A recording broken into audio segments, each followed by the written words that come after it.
Po tayo, final score po natin 52-64 winner by 12 points, Team Hub Lounges.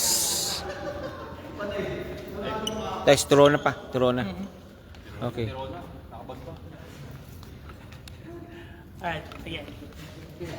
Okay. 1, 2, 3. Okay, congratulations. And sino po ang ating POG po, sir? Si Perido, ang general. O,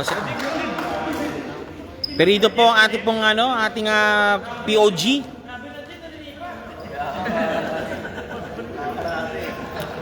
Okay, Perido pala po ang ating best player of the game. O, Perido, tara. O.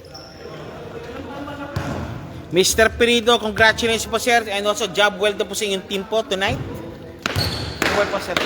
Alam mo, maglilaro po ng team niya. At the same time, may mga additional players po na kayo, like the likes of Mr. Iguban, na buti nakapag-draw siya. Nagbabalik eh. Nagbabalik. Pinayagan ng commander. Pinayagan ng commander. Buti nakapag-draw siya. Umabol sa standing. Oo. Elimination. Ngayon, ano bang natin? Ano ba kartado yung yun? After this win? 5-4. 5-4. Okay. Nasimento na rin. Sir, sige sir. Alam po natin basta matapos na po ang elimination. Meron pa kayo last game pa po next week, right? Sir, ano ba masasabi po natin po din, sir? What to expect now for the final game pa ng Ablontes? Medyo kompleto na kami. Okay. Kaya sana makakita kami ng 10 para wala ng plus 1. Kaya nga. Kaya nga. O sige sir. Pero po, sige sir. Before we go, 1 minute sir. Shoutout po. Sige sir. Shoutout nga pala sa Hub Lounge. Okay. Lalo na yung mga hindi naglalaro para solid na tayo. O dapat kinakailangan talaga dahil si Cam malaglagan talaga. Dapat solid dapat kayo. Felipe and Tropa, laro na kayo.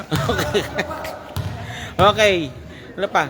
Okay na. Okay, yan po si Mr. Perido. Winner po. Hub Lounge po yan. POG of the game. Thank you very much.